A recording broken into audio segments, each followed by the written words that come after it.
Hello, everyone, and welcome back to another chapter of Experiencer Interviews. And today we have Aine Hanley on board, also known privately as Sinead Wellahan, for those that do know her. Sinead, we've been friends on Facebook for a few months now, and she shared some of her stories with me on Facebook. And the way that she portrayed, the stuff that she went through, I thought was pretty interesting, because what she went through is a lot what the normal experiencer individual goes through, and there's a lot of synchronicities involved that I thought was important to get, to get out there, because a lot of people do, especially in the beginning, they do go through the same things. And also, her story reminds me of my own, because I get the feeling that we're, as experiencers, we're being moved around to meet certain individuals, for some unknown reason, I don't know, but either to help others or to help ourselves. So I really wanted to get into that. So Sinead, well, she's a psychic, intuitive empath, mirror touch, synesthete. Is that pronounced correctly? Synesthete, so mirror touch synesthete. Oh, okay, thank you. Contactee, energy healer, educator, interview, and research assistant to Grant Cameron. And so thanks for coming on. Thank you so much for having me. It's a pleasure to be here. And I love your background, by the way. Yeah, I know. It took a while to find it, though. Okay, you've been through a lot. So when did your, when's your earliest memory of, of something not normal happening to you? Well, it started when I was about age 4, and it took me actually a really long time to piece this together, because I'd been having experiences all my life, but I didn't really know. I think a lot of people can relate to this. I didn't really know how to understand them, partially because I was a child and I didn't have the vocabulary or the ability to really converse with people about it. Mm-hmm. But I also didn't have anybody in my life that I thought that I could go to and say, these strange things are happening to me. What is this? Right. Mm-hmm. So, then also you layer onto that the norms that we deal with in society and culture, and how you're not supposed to be a certain way. I've always been very sensitive. I've always, felt very much kind of like an observer of other people, rather than actually being involved. Mm. So how do you explain those things? When you're a child, how do you explain that experience? How do you approach somebody else to ask for help? So it's taken me until I had my huge, what I call cosmic frying pan awakening. I felt like I got bonged over the head with the cosmic frying pan. That's really what it felt like. It was quite intense.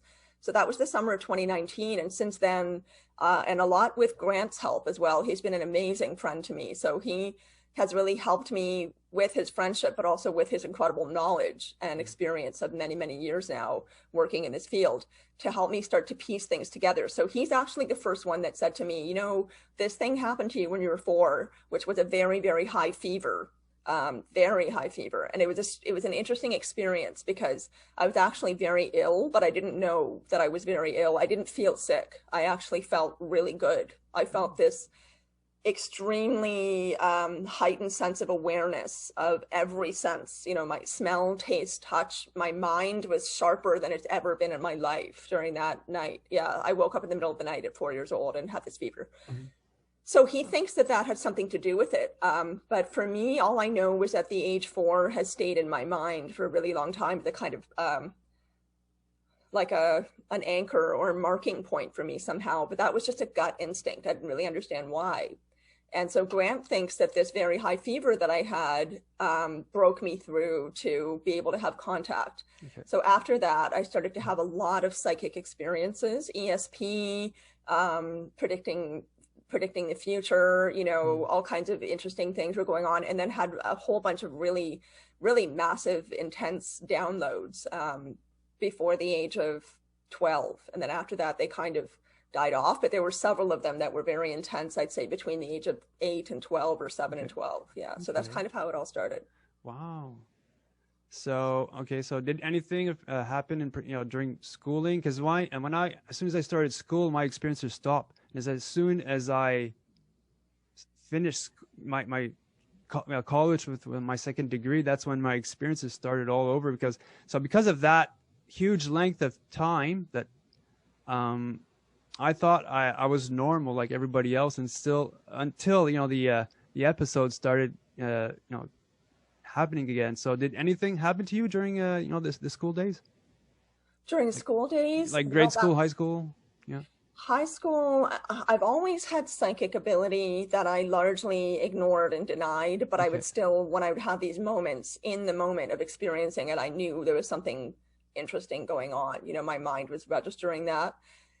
But when you have these experiences and you don't have any place to put them or anybody to talk to, you can't really integrate them and you can't really understand them. So I did have several psychic moments. I mean, I remember starting at a new high school because I had moved. My parents had divorced when I was 17 and I moved and started going to a new high school. And I was able to tell what the horoscope signs of the students in my class were, but I didn't really know them that well yet. I'd only been in class for maybe 12, 2 weeks actually. So 12 days, 2 weeks. And I don't even remember how the conversation started, but somebody asked me, what sign are you or when's your birthday? And I said, January, I'm Capricorn. And I think I responded to them, you're a Libra or whatever, right? And they were really taken aback and said, how'd you know that? And I said, I don't know, I just knew. And then other kids around us heard that and asked me to tell their signs, and I was able to guess their signs properly. So there were a few little experiences like that, but really the majority of it was when I was much younger, when I was below the age of 12. Okay, let's get into that because I know you've had quite a few. So yeah, well, let's get into some of the major ones. Regarding the psychic stuff, ESP, and so could you get into some of the the big stories? Sure. I mean, there's one I can definitely tell you that made a huge impact on me. I started seeing things before they would happen. And when I would see that, I would have this, a lot of the time it's a very intense experience, and it's not a bad experience. It's just a huge amount of feeling and a huge amount of what feels like vibration, very strong vibration, and often, not anymore, but when I was a child, a kind of electrical feeling, like as if I had touched an electrical fence or something like that. Okay.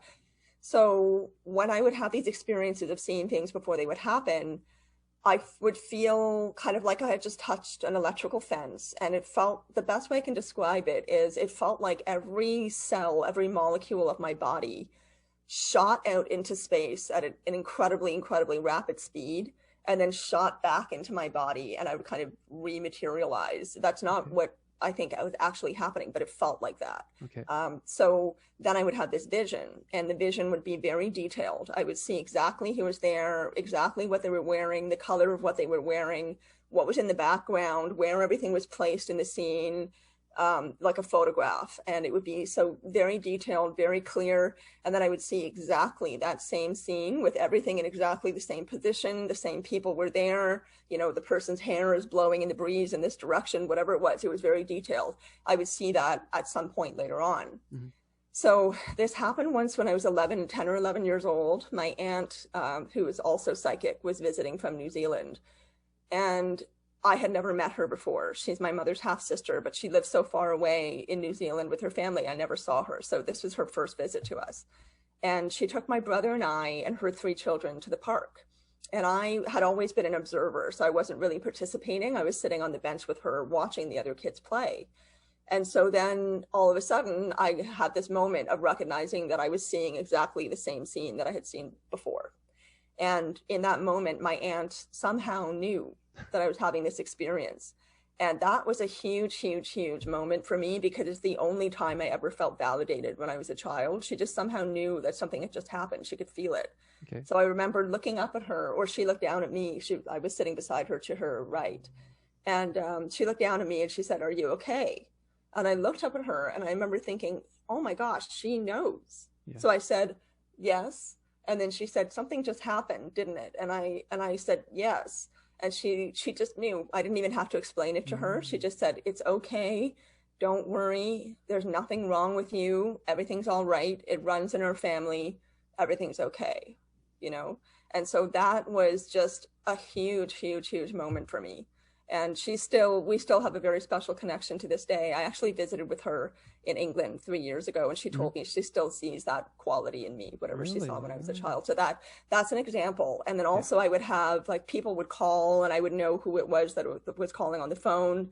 I was able to see what my Christmas presents were going to be. So I suppose that's remote viewing. Yeah. Yeah. I remember really enjoying that because I felt like I was cheating. You know, I got to know what my presents were before my mom or dad gave them to me or Santa gave them to me. Yeah. So there were things like that. And then having these really huge downloads. So one of them was that each person, this is probably when I was probably 9 or 10, I think. And this was a really big one because I remember pausing at the door of the kitchen. It was the first thing in the morning. My brother and I were getting ready to go to school. My mother and my brother had finished breakfast and left the kitchen, gone to the front of the house, and my mom was helping him get ready. He was younger than me. And I was still finishing my breakfast. So I finished my breakfast, had this huge download, and then was leaving the kitchen. But I paused at the kitchen door because I was just buzzing, you know, I would sort of buzz, I would sort of vibrate, you know, after having these experiences. And it was that each person is in themselves a universe, that each person is themselves a universe, but also that universe is also the universe. Yeah. So that was a really, really big one. And there was another one that was about our collective energy on Earth and how we create things like the weather. That's how it came across to me at the time, that we control the weather. And I didn't really know how to make sense of that. But at the same time, I did understand it somewhere back here, you know. So I would have this repeated experience when I would have these downloads of there being two of me. And I would imagine it kind of like a Venn diagram. So I called it front me and back me. This is what I would call it in my head. So front me was 3D reality me, you know, the part of me that was participating in normal life and going to school and blah, blah, blah. Back me was the me that completely understood everything that was going on, like just knew. Wow. And yeah, but front me would know that there was something going on, but then in that moment I would know, but I wouldn't completely get it. And then I would have to move on with my day, and then I would become distracted and kind of lose that feeling. But back me always knew what was going on. Yeah. Well, that's amazing considering that you had that revelation at such a young age. Yeah, it was a real gift. It was a real gift. I mean, I always felt like I knew it was coming from somewhere else. I knew it wasn't coming from me. Because, I've at least me at that age, I'd be playing with cars and like superhero figurines and G.I. Joe, but yeah, that was something for you to actually you woke to like a new reality of at least a different way of looking at things. And I've considering anything regarding like psychic stuff, regarding at least to my experiences, they've always been around my immediate family. So, but the only time I've thought, at least I think it was a form of remote viewing, was after meditation.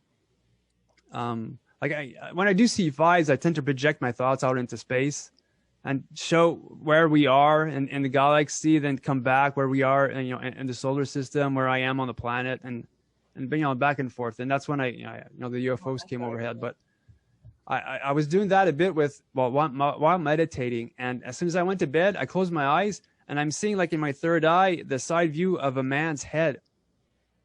And I wasn't aware that I wasn't expecting anything, so I really start focusing on the head.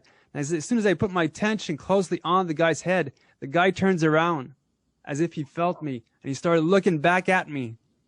And as soon as I do that, I freaked out, and I snapped out of it, and I never tried ever again to remote view after that. That's very cool. Yeah, but that was scary as hell. So let me see. Okay. Okay, about regarding the list that you sent me, creativity and true self-expression as a contact modality. What's that about? Yeah, so my family is very creative. I grew up, I was lucky that way. I grew up with my father as a beautiful artist, very musical. Both my parents are singers and very musical. And my mother is also an artist, but mostly in the kitchen. She's an absolutely incredible cook. And it's more than just food. Her food has a special energy to it. It's medicinal, and people have noticed that for years and years. So very creative family. My brother also is very creative. And my talent was always writing, but I had no self-esteem when I was growing up, like just none. So I had no faith in my writing, even though people would give me compliments and tell me my stories were great. And, you know, the teachers would choose my stories to read in the classroom and stuff like that. I just didn't really believe it. I didn't believe that I was really good. I wasn't able to accept and integrate this positive feedback because I just had no self-esteem.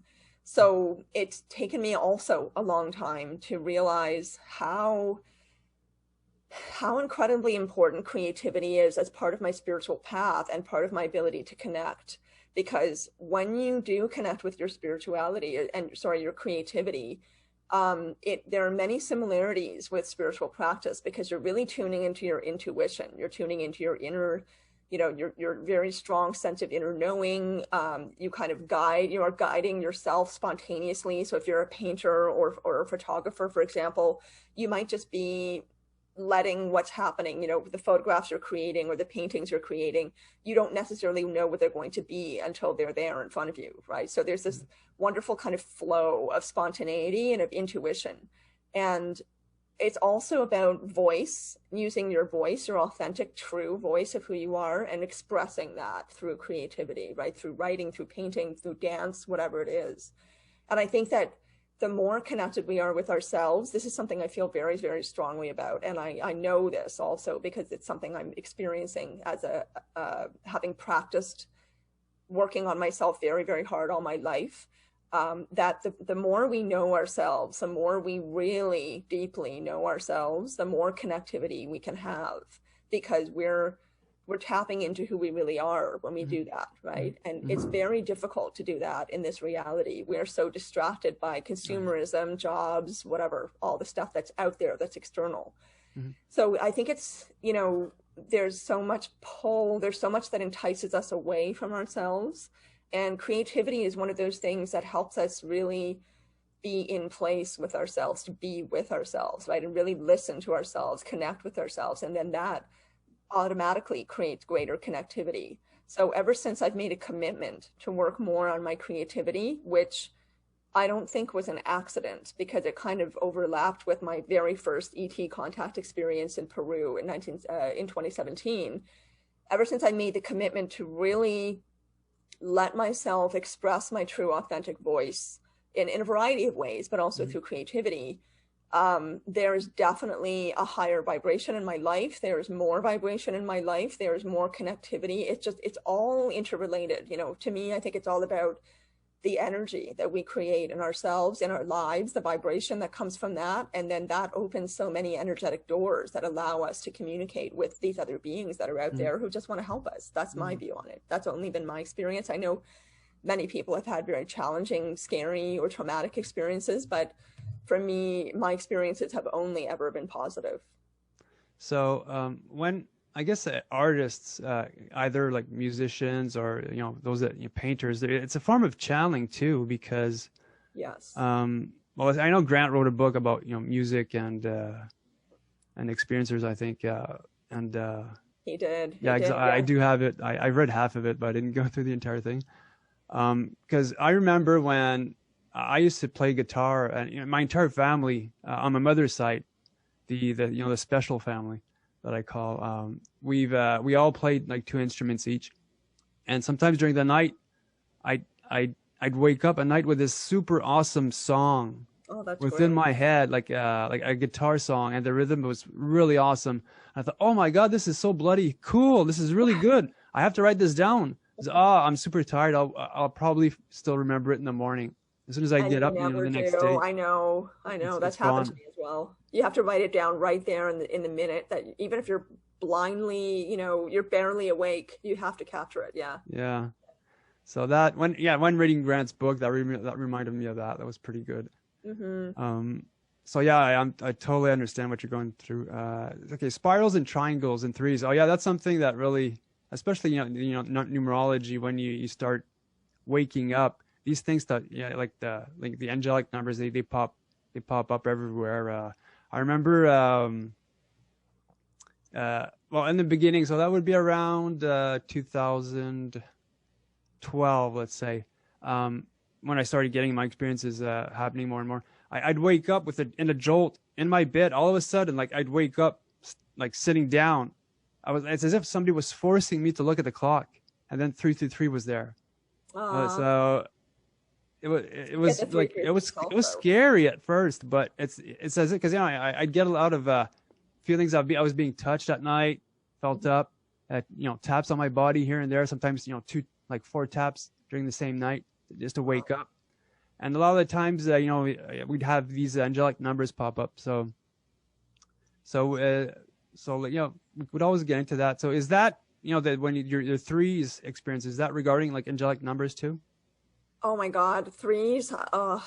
It's become more than just threes now. I've started experiencing a few different patterns of numbers ever since November, this past November.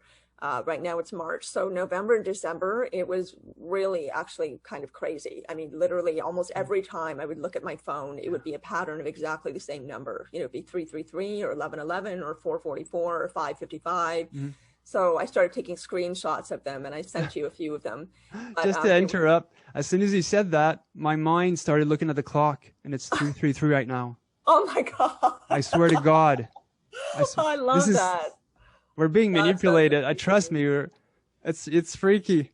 Really? I love that. It is freaky. And I don't have my cell phone with me. This is freaky. That happens to me a lot. The threes are by far the biggest pattern in my life. I started noticing that a long time ago. That's one of the things that I think really started, you know, that was one of the stepping stones for my journey, was realizing that threes were just ridiculous in my life in terms of patterns.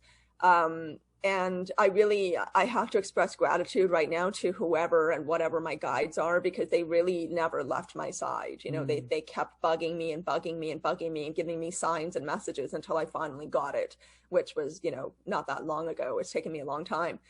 But I think that's one of the things that they did to get my attention. Grant calls it the wow factor, when they do something just to get your attention, to get you to kind of go into your right brain a little bit and step outside of the daily grind of thinking, you know, our usual patterns of thinking and behaving.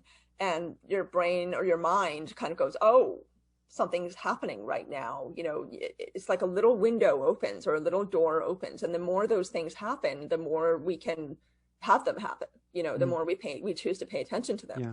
So threes are absolutely gigantic in my life in a large number of ways. And it used to be just 3, then it became 3-3. Now it's 3-3-3. So on the clock, it'll be 3-3-3, but then also I'll see 3 3s, or like a 9 will show up, which is 3 3s. It becomes very convoluted, but it's shown up in a variety of different ways. And that also matches with triangles, which are also a thing for me. I've seen triangles everywhere. They show up in my life a lot. I have a triangle in my forehead from the time I was a baby, which my mother says she was holding me on her hip. I was maybe 6 or 8 months old.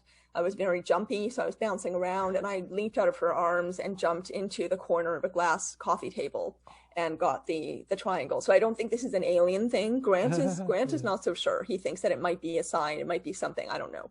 But yeah, I have this little triangle in my head, and I have a thing about tetrahedrons, and you know, triangles to me are 3s. So I think it's just really fascinating how interconnected these patterns can be. You know, how we see the more we open up our minds, the more we open up our perception, the more we can see the interconnectedness of all these different things. I mean, I never would have thought that 3s and triangles were anywhere related, or that they meant anything, right? Well, they're 3-sided, though. Pardon? A triangle is 3-sided. Yeah. So. Yeah. So, and then, you know, Tesla, who I have some kind of affiliation to, I'm not sure what that's about yet. I mean, obviously he's brilliant and fascinating, but there's something about Tesla that I'm very, very drawn to. So I'm researching him and trying to figure out what that is. And recently got a little bit of insight into that, because he had this thing about 369. He said that 369 was the key to the universe, and that it was also the Fibonacci sequence, which you find in the Nautilus. And the Nautilus is also a shape that has shown up repeatedly in my life over and over and over again. So the nautilus and the swirl, which are essentially the same thing. If you look in a nautilus, that's what's in there. So I think that that's also some kind of a connection, you know, with threes, with triangles. It just keeps expanding my understanding of these things. So threes really came to my attention in Peru. When I had my first contact experience in Peru, there were several big threes that were a really, really big deal for me. Okay. So how did that happen? Because I suppose, did you meet up with Ricardo Gonzalez? No, I wasn't in the community at all. I had I didn't consider myself an experiencer. This was my other life. You know, I really woke up to, I had my awakening in 2019. So only about a year and a bit ago, you know, just over a year and a half ago. But previous to that, I was just someone who, I've always been a seeker. I've always had this feeling like there's more. I don't know what it is. I don't know what to call it. I just have this driving feeling that there is more than what we experience. And so that paired with this also very intense drive to be a good person, to be the best person I could possibly be, to work really hard on myself. You know, I started journaling when I was 10 years old. I put myself in therapy when I was 15. You know, this is a real commitment for me. And I didn't know why I felt either of these things until my awakening. And then it all really started making sense.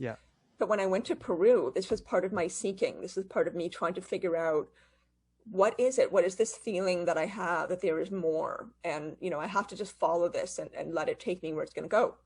Did you go there on your own? I'm sorry? Did you go there on your own? Yes, I did. I met up with a friend of mine. I love traveling on my own. Traveling is actually my favorite thing to do. I absolutely love traveling. I love just seeing the world and meeting people and making new friends and having new experiences. I just really, really love that.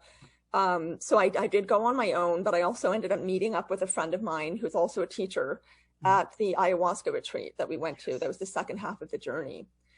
So if we're going to get into the Peru story, it's very long, so I'll try to keep it, you know, as short and sweet as possible without omitting important details.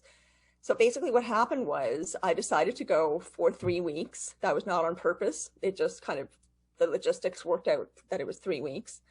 And the first half of the trip was going to be a spiritual tour through the sacred valley of the Incas, the ancient Incas.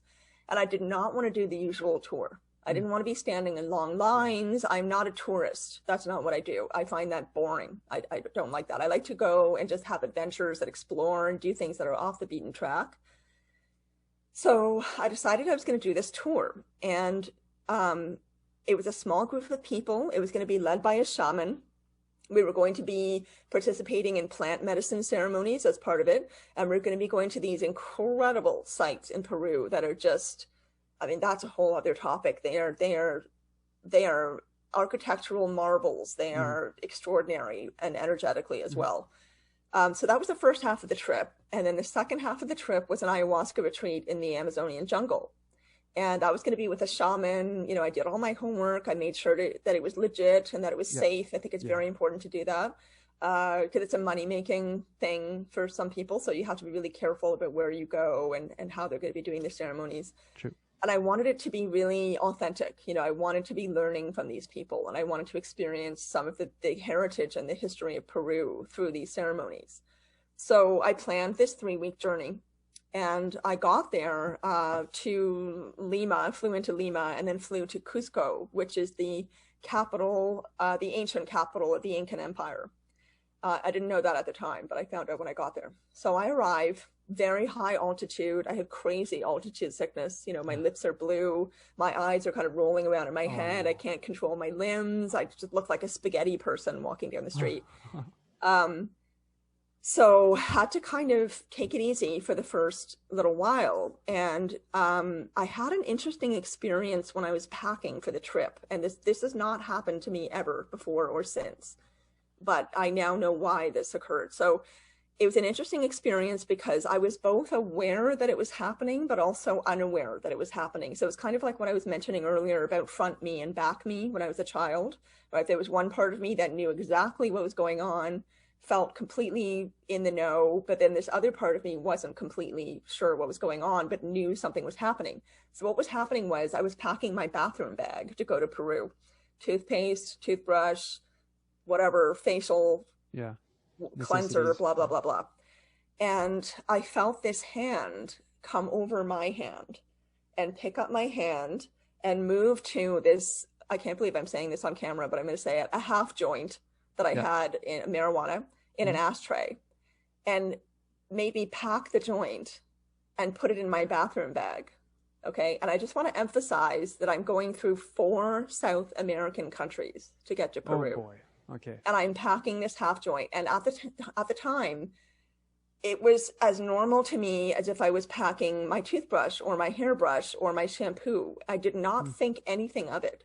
And I don't know why, but I think it was because I was being guided. I've never done anything like that in my life. I'm not somebody who, you know, likes to break the law or put myself in danger. That's not something that I do. So this was very strange that this was happening. And so the hand had me wrap the joint in a whole bunch of saran wrap, put it in a bag, and then in another bag, and then in another bag, and then put it in my bathroom bag. And I did this just like it was no big deal, you know, which was odd. Yeah. So I arrive in Peru, have this crazy altitude sickness. On the 3rd night, the 3rd day that I'm there, 3, right? Without any awareness that it's the 3rd day, I decide for some reason that I'm going to smoke this joint. And again, I'm in South America. This is not something you do, okay? But I felt completely comfortable. I felt like I didn't think anything of it. It never occurred to me that this was not a wise decision, you know? So I went up to the top of the hotel where I was staying. It was this open air hotel. And I started smoking this joint. And across from me, I could give you more detail, but basically across from me was the Andes Mountains, because I was in Cusco, which is surrounded by the Andes Mountains. Beautiful. And it was nighttime, so I could only see the outline of the mountains in the dark. And I can see all these twinkling lights in the bowl of Cusco, which is below me, right? So I have a kind of 180-degree perspective from where I'm sitting on the rooftop of the hotel.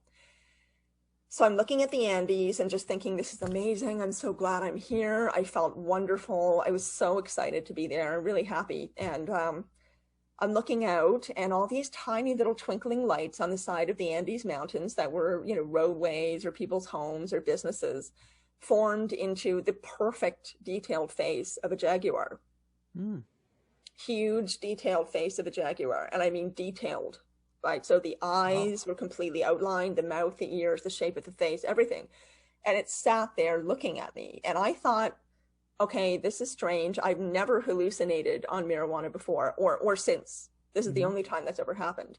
Wow. But I thought, I have to be making this up. I don't know why I'd be making this up, but I have to be making this up. So I would look away and then look back, rub my eyes. I even slapped myself at one point. No, it just sat there and sat there and sat there looking at me.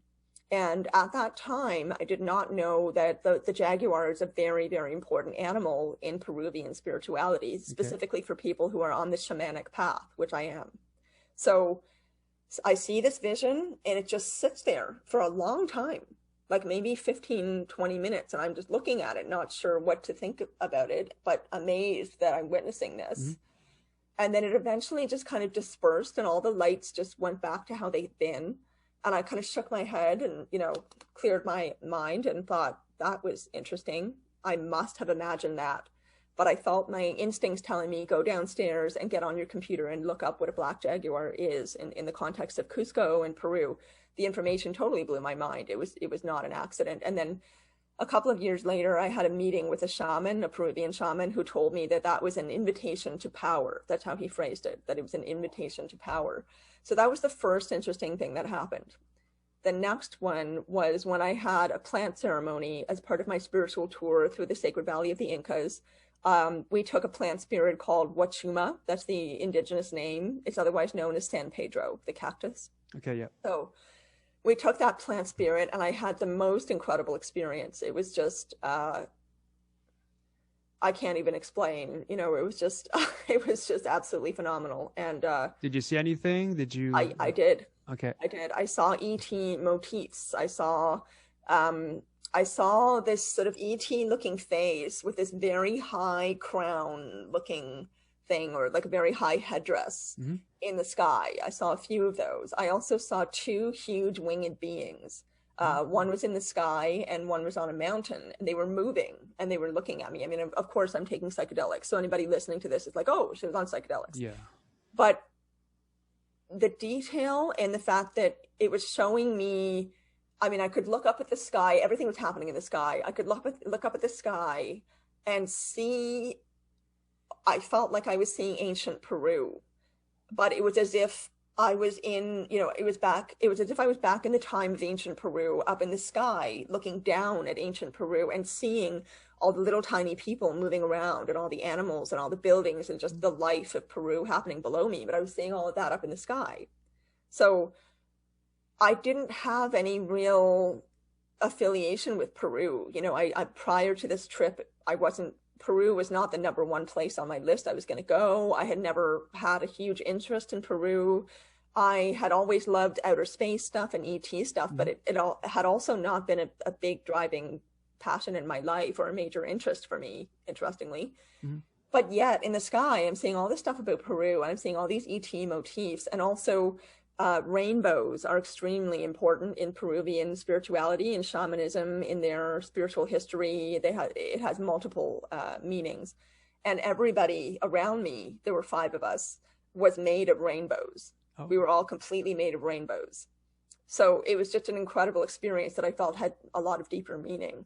So that was the second thing. And then the third thing was when I had my ayahuasca retreat, and that's the first time that I met ETs.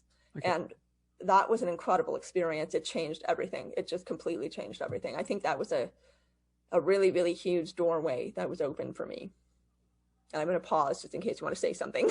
No, that's pretty, well, did you figure out why you were shown the jaguar? Yeah, so the jaguar is a very potent symbol for shamans, for people who are on the shamanic path, which I am, but it also has a great deal of significance in terms of how you practice healing or medicine in your life and for other people. So there's 3 totem animals in Peru. One is the condor, who represents the communication between the heavens or the spiritual, you know, the universe and Earth. The jaguar is on Earth, but also it's about traveling, you know, in your mind. It's about traveling. It's about spiritual ascendance. It's about many things. And then there's the snake, who lives below the ground, right? So there's kind of this low, medium, high thing. Okay. And they all work together to help people connect. And also in Peru, it's a cultural belief that ETs are real. They're just very matter of fact about it. You know, they think that the ETs were there helping to build all these incredible places that are now very, very important, such as Machu Picchu. So it's a really fascinating place, but I didn't know any of this until I got there, and all these things that were happening to me, I would then go to my computer and I would look them up and read about them, and my mind would be completely blown about the connections that I was making on a personal level. So it was amazing. Yeah, more than synchronicities. Yeah, there's a higher power involved, I believe. Or it's probably your fate, your destiny to follow this path. Yeah. So let's get into the ET stuff you were talking about. Okay, so can't wait for that. So what happened was we were on this retreat. It was a week long, 8 days long, and we were supposed to start taking the ayahuasca, doing the ceremonies on the 3rd day. I did not request that. This is just what they arranged. They put me in hut number 3. So yeah. And then we were going to be doing the ayahuasca for 3 nights. Okay. So the first night, absolutely nothing happened. I took a certain amount of ayahuasca. I'm lying there, you know, in the Mallorca, which is the ceremonial hut. The shaman is doing his thing. His assistant is there. Everybody's in the zone. I hear people starting to vomit around me. Oh, yeah. Because ayahuasca is very hard on your system. Yeah. But not in the same way. I have to say, it's not in the same way as you would normally be sick. You know, it has a very different feeling. It's sort of a healing or purification kind of experience. Not pleasant at the time, but amazing afterwards. So in any case, I'm lying there and I'm just talking to whatever, and I'm saying, I'm here, come communicate with me. I want to meet you, whatever you are, you know, I'm here. Absolutely nothing happened. I fell asleep. and got a lecture about that the next day from the shaman. And then the second night, same deal. I take more ayahuasca. Again, nothing happens.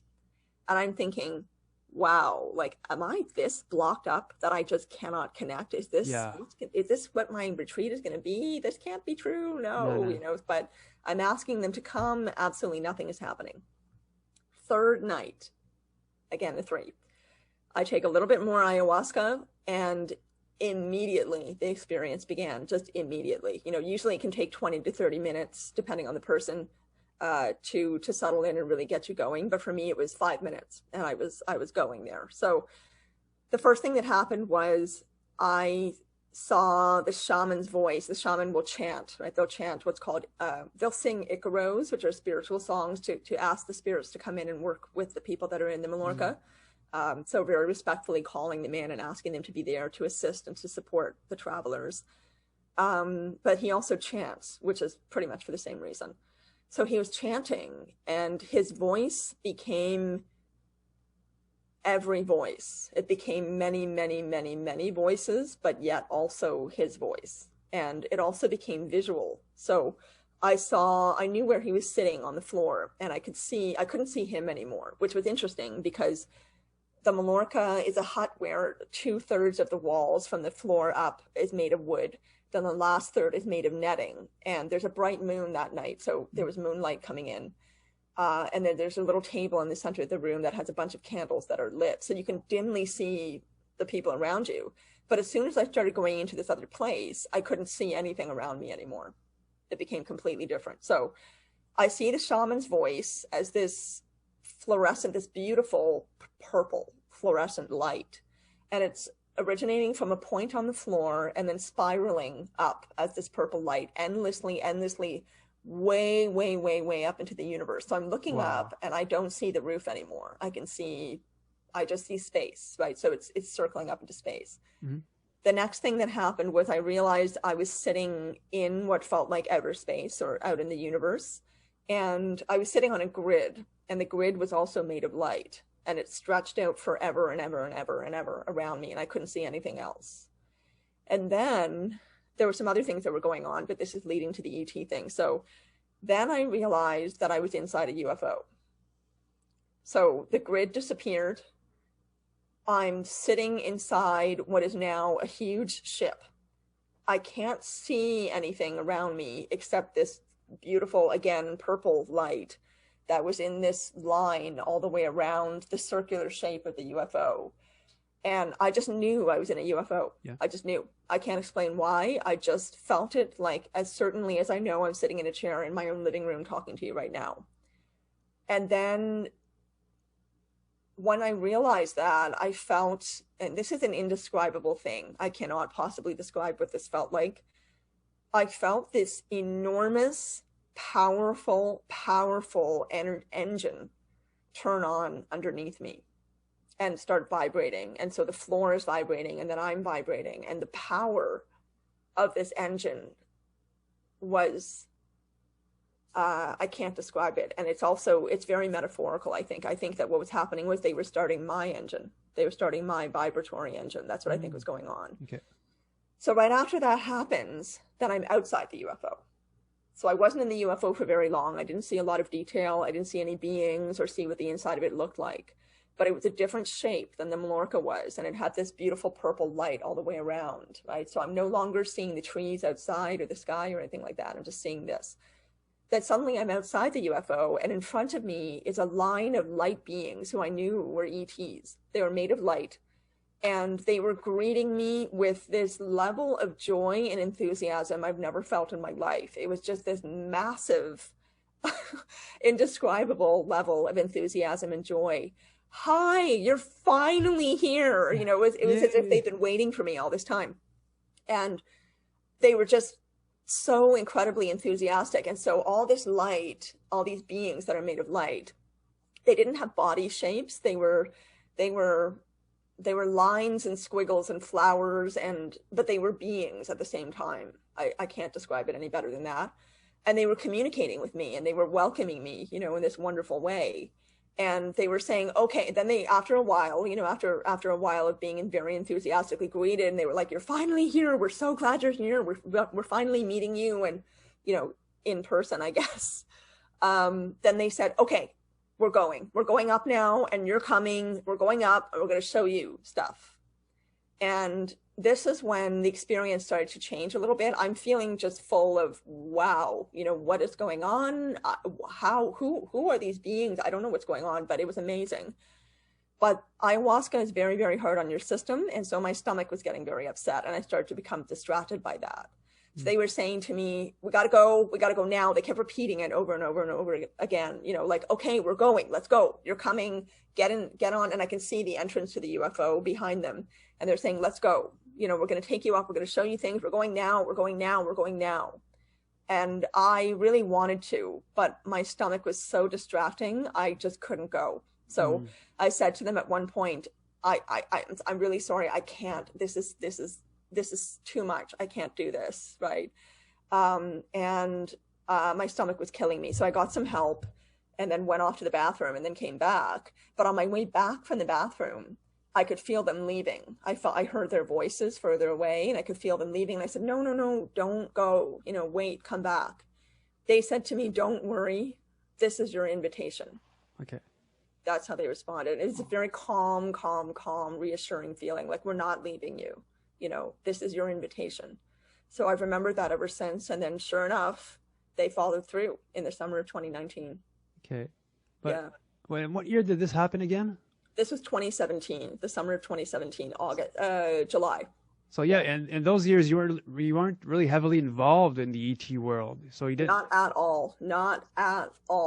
So completely uninvolved. To have seen the ETs just proves to you that something happened, because you didn't dream, or you didn't invent, you know, something. You didn't see like something on TV and which made you like forcibly you know, see it in a vision quest. But so something actually happened.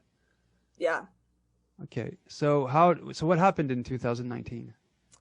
So what happened in 2019 was after 2017 and my experiences in Peru, that really did something to me. It really helped me to wake up a bit more. So I started really listening to that. And I think that and integrating that, you know, integrating this feeling of, okay, there's something about this. I have to follow whatever this is. I have to work harder on myself. I have to work harder on my spiritual path. I have to keep looking for the things that are going to help me grow, right? The things that are going to help me connect. So I was continuing to do that. And at the same time, I was in a really bad place in my life. I was very, very, very, very unhappy. I had come out of a bad relationship. I was in a terrible job that was very abusive to not just me, but a number of other people. It was just an incredibly dysfunctional, toxic environment. And, you know, other things in my life, I just felt like, where am I? Like, what am I doing? What am I doing with my life? You know, how did I get here that I'm this unhappy, that my life feels like it's not at all where I hope that I would be? And so I was trying to confront that and think about, how can I change this? How can I get myself out of this place? Because I do really believe that mindset is everything. You know, your attitude to life is absolutely everything. That's how you manifest what you draw towards you. So I wanted to stop manifesting all this basically crap, and I wanted to feel happier, and I wanted to connect, right? Mm-hmm. So I started thinking about how could I do this? And this is why I think the Peru experience was so important in terms of their invitation to me, because I think that they were saying to me, don't worry, like, we're here and we're going to support you. We're going to help you. So what ended up happening was my psychic experiences started to increase again. And for a very long time, I was out of touch with them. I was very blocked off from myself. I was very unhappy, right? So I wasn't able to connect. And my psychic experiences started to come back, but also I started to be given very insistent messages. And so one of the messages was extremely, and this is often how they'll come through for me, they'll be very, very insistent. And so they start with a word or a phrase a lot of the time. They'll repeat this word or this phrase over and over and over and over again until I hear it, until I recognize that it's important, and I start paying attention to it. So in this case, it was, and this is going to sound like it's a negative thing, but it's not at all. They started saying to me, jump off a cliff, jump off a cliff, jump off a cliff. And this was not creepy. This was a feeling of there's something very important that you need to know, and you got to pay attention to this phrase. So I would say out loud to them, okay, I hear it. Okay, I don't know what you mean, but okay, jump off a cliff. Okay. So I would just kind of keep listening and keep kind of meditating on that. And then it was as if the phrase would sort of sink deeper into my mind, and I would gain a little bit more of a connection with the phrase on an energetic or vibratory level. And then once that happened, then they would give me an image. So what happened in this case was they gave me this image, which became very physical, kinesthetic. You know, I actually felt like I was really actually there. It wasn't quite like an OBE, but a similar sort of sense, where I was standing in this massive, massive canyon, and all I see around me is red stone and red dirt and red hills. And I'm very, very high up, and I'm standing at the edge of this cliff. And one of my feet, I'm standing right at the edge, and one of my feet, which is bare, is as if I'm stepping forward into the empty air that's in front of me, right? And I can feel the wind under my foot. I can feel the sense of space, that there's nothing there. That was the image that they gave me. And so, and again, jump off a cliff. You have to jump off a cliff. You have to jump off a cliff. So eventually I realized they were telling me that this was about surrender. To let go. And that, right? And that I had to actually do this. I had to jump off this cliff in my mind. So what ended up happening was a really extraordinary experience. It was almost like having an OBE. I've only had one OBE in my life that I can remember when I was a child. But this was kind of like that. And so it really was like I jumped off this cliff, you know, like I fell through endless space with nothing at all below me, nothing to catch me, no safety, no guarantee of being protected whatsoever. But I did it. And after I did that, my life began to dramatically change, practically overnight. So part of this was myself making a conscious decision to quit my job, which was seen as just bonkers by many of my friends who are teachers, because I had a contract position. I had a job for my entire life. I was making very good money. I had pension, I had benefits, I had summers off, you know, all those wonderful things about being a teacher. So I had full financial and job security. But I knew that if I didn't leave this job, I was not going to progress as a person. I was going to be miserable. I was going to stay in this place. So I jumped off this cliff and immediately knew I had to quit my job, not having any idea of what was going to come next. I didn't have a clue. I didn't have any plan. And this is not like me. I'm actually quite a practical person. So if I make any big decisions or choices, I always make sure I know what's going to happen afterwards. But in this case, I just knew I just had to do it. And that if I did it, I was going to be taken care of, and that everything was going to be all right. Right? I just knew. So I knew that the key was surrender. Surrender to us. Let us help you. You know, stop trying so hard to make your life the way you need it to be. Let us help you. So I quit my job. Very soon after that, I was gifted out of nowhere a large amount of money. So if I didn't want to work for 2 years, I wouldn't have to work for 2 years. Okay. That money just came out of nowhere. Okay. So that was one way that they bring abundance into my life. And then not only that, I got exactly the job that I wanted afterwards. And 6 months after I got that job, I again got a contract position, a permanent tenured position in 6 months during the pandemic, during COVID, which does not happen in the teaching profession. You generally have to do, supply work and LTOs and all kinds of stuff before you can get a contract position. So they really have taken incredible care of me. And so during this time is when I had my awakening. I made the decision to quit my job. I made the choice to live in a space of surrender, right? And then I quit my job at the end of the year, which was June. And that same month, I was having cochlear implant surgery. So I'm deaf. I have 2 cochlear implants. And I used to have hearing aids, but my hearing has gotten worse and worse over my life. So hearing aids are not powerful for me enough, not powerful enough for me anymore. And I had to get cochlear implants. And that was a choice that I made. You don't have to do it, but it was something I wanted to do. So I have this surgery. It's very invasive. You know, they cut your head open and go into your inner ear system. And so you're recovering for about a month. And during this time, I'm just basically lying around. You're dizzy for about 2 weeks. You can't do a lot. You have constant dizziness for at least a couple of weeks. So I couldn't stand up and move around a lot. I couldn't go out for a walk in case I fell over and hurt myself. Oh. So I just had to basically lie around, and, you know, I couldn't read because I was too dizzy to read. So I'm starting to get bored after a couple of weeks of this. And I decide to watch yet another movie. And I think to myself, okay, I don't want to watch the usual stuff. I don't want to watch, you know, a mainstream film. I want to watch something different, something interesting. So I kind of noodle around on Netflix, and I find the Bob Lazar documentary. And I watch this documentary, and I am so intrigued by this documentary. I've never seen anything like it, and I'm really intrigued. The documentary finishes, and immediately after the documentary was over, I got bonged over the head with the cosmic frying pan. So basically what happened was the ETs, and I know it was them, and I'll tell you how I know it was them, because they gave me proof. I asked for proof and they gave it to me. They just arrived with this, oh my God, I don't even know how to explain it. It was this massive amount of energy and this very, very, very clear, firm message. Okay, it's time. It's time for you to wake up. We got to get going. No more of this, you know, us trying to reach you for all these years. We've done our job. We've led you to this point. We're here to support you. Let's go. It's time. Right? This is what you're here for.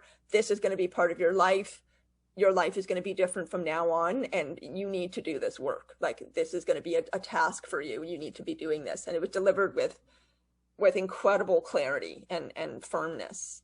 And I just was overwhelmed. You know, I never experienced anything like that in my life. I never ever thought that ETs would be communicating with me like that. And so it was extraordinary. And I was just stunned and buzzing and vibrating for weeks and weeks and weeks afterwards. Okay.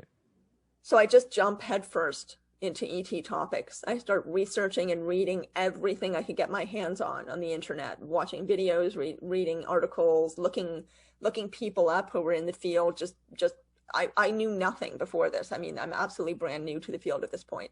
So I'm just gobbling up everything I can get my hands on. And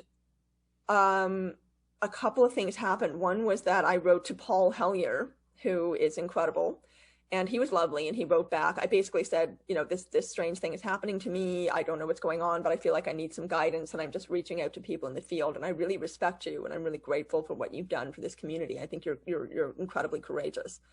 Can you give me some guidance? And so he said to me, go to the Alien Expo, which was going to be in September in Toronto, which is where I met Grant. Mm-hmm. Okay, so I didn't feel like that was a complete accident. But also I'm connecting with other people, and I'm just obsessed, you know, which is also not like me. I don't get obsessed about things at all, ever. I was obsessed. I could not stop thinking about it. I couldn't stop just gobbling up everything I could get my hands on. You know, it was amazing.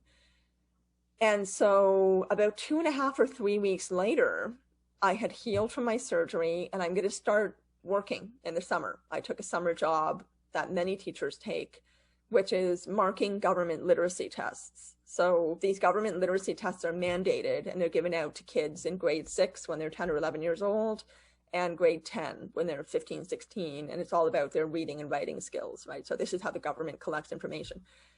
So I decided to do this, and you know, pays you a couple $1,000, and you're not bored too much during the summer. I couldn't travel that summer because of my surgery, so I decided to work instead. So I went there the first day of work. It's a Monday. It's in this gigantic warehouse, and there's hundreds of teachers who just, you know, are there kind of bleary-eyed at 7:30 in the morning with their coffee. And we're going to be going into these rooms where they're cordoned off by curtains, and we have to, you know, meet quotas. We have to mark a certain number of booklets per day and all this kind of stuff. It was very dry, right? So the complete polar opposite vibration than where I had been for the previous 3 weeks after my awakening.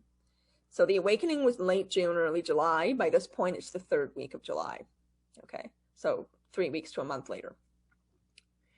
And so I am feeling super weird. I'm sitting in this room with this machine, you know, scanning these booklets and marking them. And I'm feeling like this is so completely different than what just happened to me for 3 weeks. So I make it through Monday, and then Tuesday is more of the same. And by Wednesday, I start to think that maybe I'm going crazy. And maybe I imagined all of this, the awakening. It didn't really happen. And because here I am back in so-called normal life, right? Sitting at a table, doing a job, and there's technology around me, and we're all just kind of soldiering through, marking these literacy tests. So I started to get kind of upset, and I went home. And that night, it was the Wednesday night, the third day, which again was an accident. I kneeled on my living room floor, and I spoke to them with real emotion. And I said, listen, if you really are here and you really did this, you really woke me up and you really spoke to me and you really gave me this message, I need you to prove it to me. I need you to give me actual physical proof that this really happened. So I'm really emotional. I'm asking them, and I feel like they're hearing me. I got this particular feeling when I'm connecting with them, and I had that feeling during that conversation. So I felt heard, and then I also felt, after I let it out, I felt these two hands that I couldn't see just run down my arms in this very kind of soothing, gentle way, and I felt immediately reassured. And then I don't remember doing this, but I fell asleep on my carpet, which I never do. I just fell asleep on my living room floor. Woke up a few hours later thinking, how did this happen? Okay, I guess I just fell asleep. Went to my room, slept the rest of the night in my bed, and woke up the next morning hoping I was going to get a sign. So the first thing that happened was I got in my car, and I use Spotify. I listen to music when I drive. So I clicked on Spotify, and it was a random playlist where it's not one that you make. It's just whatever comes up on Spotify is what comes up. And what came up was a Pink song, a song by the artist Pink, who I don't listen to. I think she's amazing. I think she has a fantastic voice, but I just don't listen to her music. It's pop music, and that's not really my favorite thing. But this Pink song comes on, and it's called Try. And the chorus is, don't give up. Try, don't give up. Try. And I'm like, oh my God, that's a little bit weird and wonderful, right? So I'm thinking, oh, well, that must be the message. That must be the confirmation. Okay. So I put the song on repeat, and I listened to it all the way to the warehouse where I'm going to be marking more government literacy tests that day. So the way it works is that you mark exactly the same question in every booklet. So each room is full of people who are all marking exactly the same question. And the question that I was supposed to mark, that we were supposed to mark, was write about the day that you became famous. So the kids are supposed to do creative writing for 2 pages, okay? So the Monday, Tuesday, Wednesday, the 3 days before, it had been about, oh, I became famous because I made YouTube videos. I became famous because I became the best video game player in the world. I became famous because I ate so much ice cream more than anybody else. I mean, just typical things that 10 or 11-year-old kids would say, right? Well, that morning, first of all, I felt inspired because I felt like I'd been given some encouragement with the Pink song. So I sat down and I kind of sketched out this drawing, which was totally spontaneous. I didn't plan it. It just came out of my hand onto the page. And it was a person meditating, and these energy fields are kind of around them. And I'd never drawn anything like that before. It just arrived on the page. Fine. So I'm just doodling. I think at the time I'm just doodling. And then the guy who's announcing what we're going to do that day makes his spiel. You know, this is our quota for today. Good morning, everybody, blah, blah, blah. Finishes that. That we basically go up to the front of the room, and there's just an entire wall of shelves, and you go up to any shelf at any point. You just grab any random stack of booklets and bring them back to your table, and you mark them.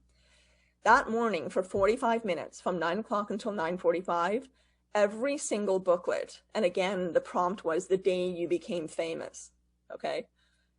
Every single booklet was flying cars, free energy, aliens, the universe is conscious, intergalactic councils, portals, time travel. I mean, 10 or 11-year-old kids are writing this booklet after booklet after booklet after booklet for 45 minutes. That's what I was reading. The earth is alive. The earth is a conscious being. There was this girl wrote this. I really wish I could have taken photographs of all of it, but it's illegal because it's government property, so I couldn't take pictures for proof. But this one girl wrote this beautiful story about how she herself was the earth. But you don't know that until the end of the story. So she's just this being. She goes out into the universe and has a meeting with this intergalactic council who are kind of assessing her. And she's wearing a beautiful green dress. and they're having conversations about what to do with her. You know, what job shall we give her? What should her role be? And they decide that she is going to be Earth, and that she realizes that her dress is the green of the earth, and she becomes the earth, and she's alive, she's conscious, right? So that's what these booklets were, over and over and over and over again for 45 minutes. It just blew my mind. They were hair standing up on my arms. I could not believe it. So that's when I knew that that was the proof. That was them saying, yes, we really are here. Yes, you know, this really did happen. You are not crazy. We are here with you, you know. So I ran to the bathroom and texted some friends of mine, just saying, like, you're not going to believe this. Friends of mine who I'd met in the field by that point, saying, I can't believe this. I cannot believe this. I just couldn't. I was so blown away by that. It was absolutely amazing. So that's basically what happened. That was the validation. That's creepy. It really shows us that we're being moved around. I've been saying this for years. When you've got this inner knowing, and knowing that you know that you don't know yet, but you do know somehow. Mm-hmm. It's exactly that. Wow, that's so amazing. It's really freaky. It's really freaky. Because, you know, there's a lot of things that involved and higher powers, but that reminded me of a story. Growing up, there were two movies that stayed with me, and I felt they weren't traumatizing, but there was something about those two movies that I only saw them once. And this was the first movie was when I was young. It's called The Child of Glass. It's a Disney movie, and it's about a child who had access, I think, to a lot of money, but she got killed. And this is during she lived on a plantation, and her uncle killed her. And her soul was sort of, I think it was transferred into a doll made of glass. Oh.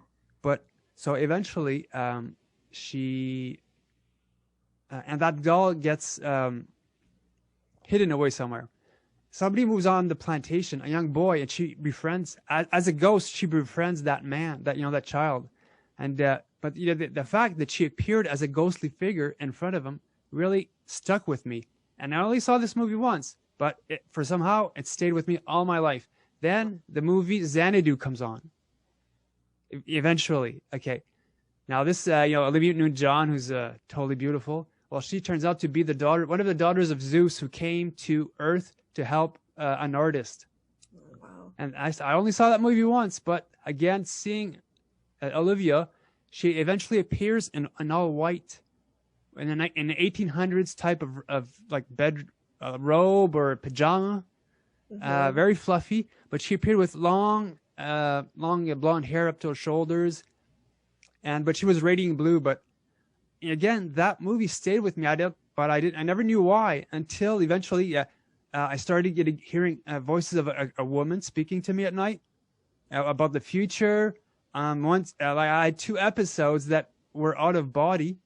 And in one of them, I felt like a love, like somebody giving me a huge hug, and a lady would say, "What are you doing on the floor?" Because I felt my soul was sleeping on the floor, but I knew my body was in bed. And another one, I felt like a hand go through my chest, and I was like, my heart was beating really, really fast. I made the error of seeing my boss and asking him for a raise, and he got me so stressed out that I puked at the office, and I had to be brought home because I was so sick. Oh. But anyways, I've had this sort of out of body episode after that when because I fell asleep in front of the toilet, woke up, I'm able to go to bed, and I realize I'm in my bedroom's corner, but I know my body's sleeping, but I'm in my corner, and eventually I feel like a hand going through my back to touch my heart. And as soon as I feel that, my heart starts to beat slowly and slowly and slowly, and I eventually, like, my consciousness blacks out, and I sleep normally after that. Wow. But there was this sort of lady, like female entity, watching me all my life, and eventually, I know my eyes are I'm in bed on my back, my eyes are closed, and I feel someone touching my feet ever slightly, so I'm being felt up. And the touching up's going up my leg, up to my knees. And as soon as I get it to my hip area, I go into full blow, like vision mode. and all I'm seeing is Olivia Newton-John, very close to what we're looking at, what was shown on, in the movie. I'm only seeing from her belly up, and she has this long, blonde, beautiful hair, very like 1800s bedroom, like pajamas, and she says she's radiating love. Mm-hmm. So much, it's so powerful. I felt, I guess, paralyzed, but every cell in my body felt the love that she was radiating to me, the affection. And I was like, oh my God, this is so wonderful. I don't want it to stop. And she says out of the blue, do you want to come with me? Wow. And this, I was going through hard times. I found out that I had rheumatoid arthritis, and she says that you want to come with me. And I was a bit like, oh my God. Then the first thing I thought about was my mom. And I told her, well, my mom's going to miss me if I go with you. And then as soon as I say that, I feel this huge, huge sadness come over from that being. So like every cell in my body felt the sadness. I said, oh my God, what did I do? What did I do? And then she says, are you good with motors? Okay. I thought, that's awkward. So I was expecting her to be like an ET or like a Pleiadian, or I just started out knowing more stuff about ETs. So I thought, well, that's a weird question to say. And I showed her my fingers since I've got arthritis, and I told her, well, I'm not really good with motors. I can't do anything with these hands. And I thought she wanted me to repair her UFO motor. So that's why I showed her my hands. And as soon as I said that, I felt, again, this huge rush of sadness coming from her. Wow. And then, she disappears in a backwards motion. Wow. And I wake up the next morning thinking, oh, it's probably a dream. Now, this was in December of 2013. And I wake up in the morning, decide, I don't got anything for breakfast, whatever. I decided to go out and get some groceries. So I've got this, long distance starter to get the truck started. It doesn't want to start. So I was like, it's cold outside. The battery's probably dead. Because I didn't plug it that night. So I go outside, try it. I think, okay, the battery's dead. So I put it on a charger for like 2 hours, 3 hours. I go back out, doesn't want to start. So I call my dad. My dad says, well, go underneath the truck and, tap the starter a few times. Sometimes that helps it start. So I do that a few times and it doesn't start. So, but I go back and I tap and tap and tap. And after like half an hour, I'm able to start the engine. So I go back in the house and that's where it hits me. Are you good with motors? Was I good with truck motors? Wow. See, that's she gave me that as a confirmation that actually happened, because I would have put that aside as a dream. Yeah. It's too like weird as a question in itself. Mm-hmm. Mm-hmm. Yeah, I find them unbelievably generous and supportive. I mean, it's unlike anything I've ever experienced in my life from any human. It's far, far, far beyond that. The level of absolutely limitless and unconditional love, support, and encouragement. It's really amazing. Now you've said, okay, how about the quantum DNA evolution photo you sent me? Oh yeah, so that is, I found that interesting because that's about the vibration that we create through love or through fear. And it somewhat looks like the drawing that I made that morning, the morning of the literacy test. That's the only reason why I sent it to you. Because I just saw an interesting correlation between the two. I think that they were helping me. I think they kind of made me do that drawing as a way of helping me start to understand vibration and vibratory field and energy, Okay. Yeah. And how about the fire beings? When did that happen? Oh my God, that was the coolest. Yeah. So my contact experiences are varied, very, very, I want to say very varied, but that sounds weird. They are diverse, or they appear to be diverse, really, but they're not, right? It's all interconnected. It's all essentially the same thing. It's all about this energy, this vibration, and the communication, and then what you choose to do with it to help yourself grow as a person, and therefore how you can contribute to other people in your life, to animals, to nature, to the earth, right? So I have an extremely strong connection to nature, very, very strong connection with nature. And a lot of my messages come through nature, come through animals. So the fire beings are one example of things I've experienced. So what happened was I was with a good friend of mine, my friend Jen, who is a dear person to me. She's a very special friend to me. She's a very spiritual person. So when I'm with her, I can be my full self.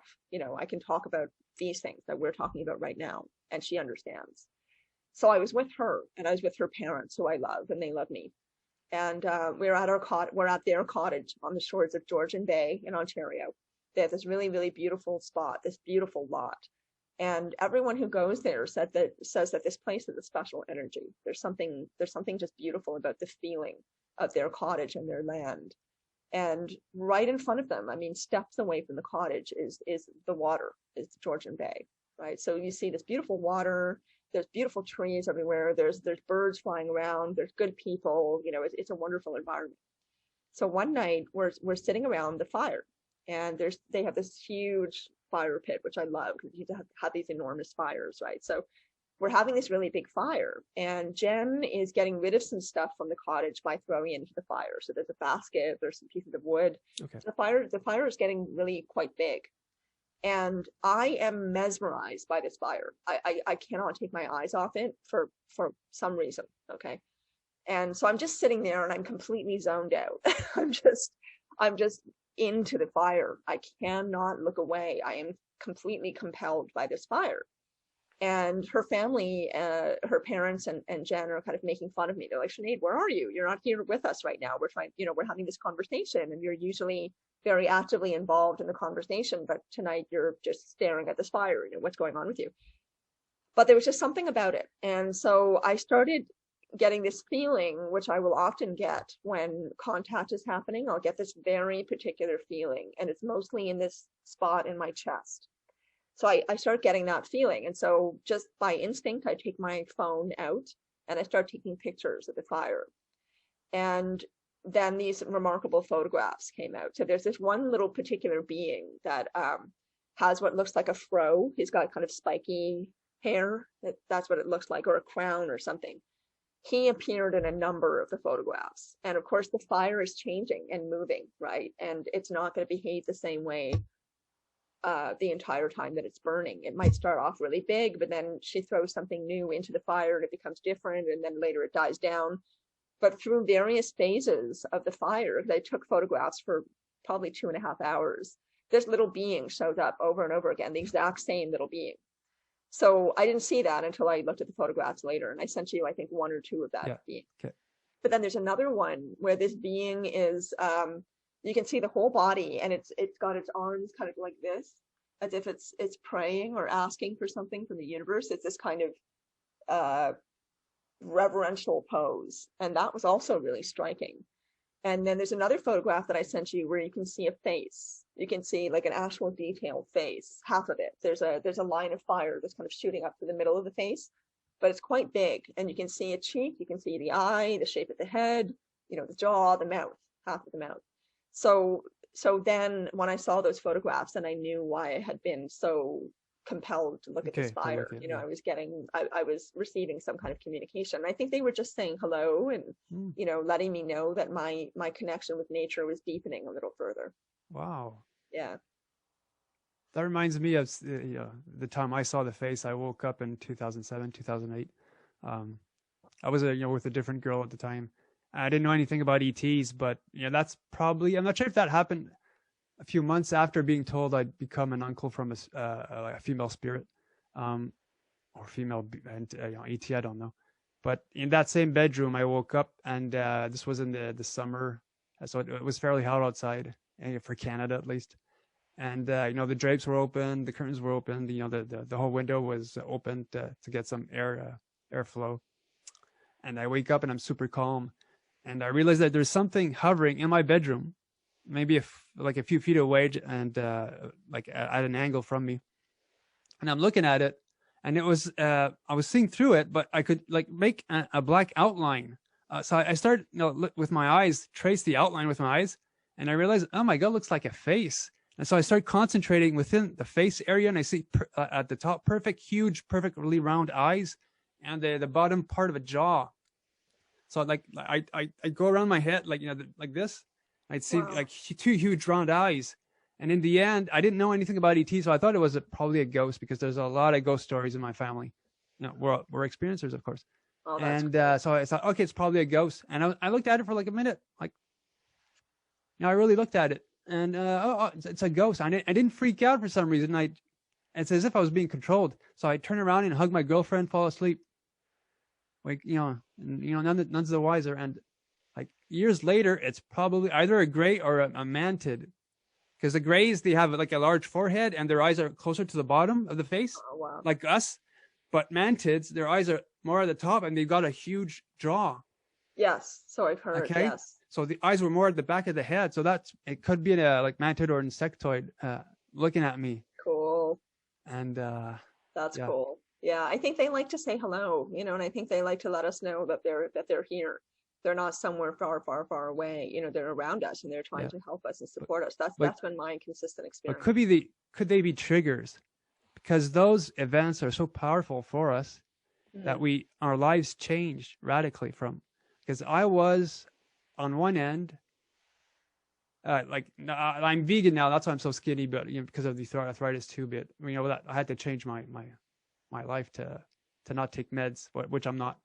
But at that time, I used to be a bodybuilder, so my ego was high Gotcha. up. Like, Yes. yeah, I loved women, I loved partying, and I thought myself as a career guy also.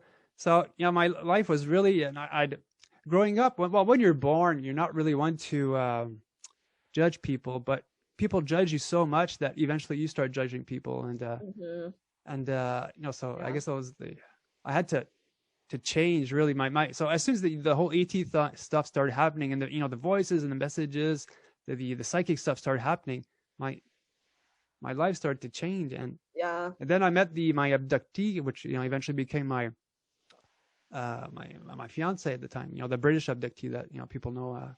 Well, those that have heard my story know about. So my life went from one end to the other. You know, the whole spectrum totally changed. So I totally relate. I'm wondering if it's all planned, because if it weren't for them, I wouldn't be here doing the interview. I wouldn't have done. I wouldn't have spoken at conferences and stuff. I wouldn't have met people, and I wouldn't be in a position to help others too. So I'm wondering if Mhm. also that's their plan for you. Yeah, I don't know. I mean, this kind of leads us to another photograph that I sent you, which is an image that I just found on the internet, but it represents yet another message that I got from them. Um, a very, very, very key thing to understand, I feel, not just for me, but for everyone, is surrender. Yeah. Right? Is surrender. And surrender is an incredibly powerful concept, but I think that when we are able to surrender, it involves trust, Mm. real trust, and it involves being able to receive, like putting yourself in a position of vulnerability, which is really hard for a lot of people. Yeah. But I know from my experience and just learning that vulnerability is actually power. A lot of things that we think are one way are actually the other. We live within so many illusions that don't benefit us and don't help Sure. us. So one of the illusions is that kindness is weakness, Mm. or that vulnerability is weakness. But I don't see it that way. I see it as being powerful and a transformative experience. And I've learned that definitely through the experiences I've had because of the opportunities that they've given me. So another message that I got, again, the same way as with jumping off a cliff, it starts with a phrase and then it goes to an image, and then it's this process of them helping me integrate the understanding of it more and more, and then putting it into practice in my life. And so this was an image of being in a rowboat without any oars on a river, and there's no fear. I'm not in the rowboat scrambling around going, oh my God, where are my oars? And I have no control. It's the complete opposite. It's surrender, right? So I don't need to control. And the message is there's nothing to worry about. Just be in the boat, hold on to the sides, look around and enjoy the scenery and notice the scenery, and just be, trust and feel okay knowing that you are taken where you need to go. This river is going to take you where you need to Wow. go. And I have to say that the past year and a half, there have been innumerable, like I literally cannot tell you how many examples have been given to me of how true that is. The more that I pay attention to that, and the more and more that I make that a daily way of thinking and living in my life as much as I possibly can, the more happens, the more doors open, the more people that I meet who are exactly the right people, or who are fascinating people that, you know, contribute to my path, the more abundance comes my way, the more opportunities come my way, the more in tune I become with my abilities. You know, it's really amazing. So the rowboat without oars thing is a very, very big image of my life right now. And they will give it to me at very particular times. So actually, there's a picture that I sent you of the sign that says life is but a dream. Okay. I don't know if you saw that photograph. Yes. That was them encouraging me, because I had, this is not that long ago. This is, you know, 2 weeks ago. I was starting to feel really burned out at work, and I definitely, you know, it's a spiritual practice. It's a discipline for me, right? So I have to do practices to stay connected, to stay in the zone, and stay in the vibration, and maintain the connection I had with them. And so I'm human, and, you know, I'm living in a 3D. And so every once in a while I get a little bit out of touch. I get really caught up in work or responsibilities, or something happens that stresses me out a bit or something like that. So this is what was going on. I was just feeling quite burned out by my job. And I hadn't had any contact experiences for not that long, maybe like a week or two. But I was feeling like, oh, you know, I'm losing the connection. I will have these phases where I go, oh, I'm losing the connection, and I'm never losing the connection, because they always help me regain it, or I just put myself back on the path by doing something spiritual to kind of get myself back in the zone. But in this case, Grant and I had just interviewed Maureen Seberg, who is a multi-synesthete. She's an amazing person. She's done all kinds of amazing things. And she's actually the one who taught me that I was a mirror touch synesthete. I didn't know that until I spoke with her. So she's very helpful to me in that way. And Grant and I had just interviewed her, and it was a wonderful interview. And it got me thinking about all of this stuff that you and I are talking about right now, and how I wasn't feeling as connected to that at that time that I wanted to be. So I went for a walk after the interview was over, which is about 9 o'clock at night. So it was dark outside. So I go for this long walk, and I'm thinking about all of this, and I'm thinking, I have to do more. I have to try harder. I have to do more. I have to, you know, be more disciplined with my spiritual practice. I have to read more books. I have to do this. I have to do that. So this is what I'm saying to myself as I'm going on this walk. And at one point I'm walking on the street. This is just in my neighborhood. So I'm walking along the street, heading in a particular direction, and then for no reason at all, it just didn't feel right. And so I turned around.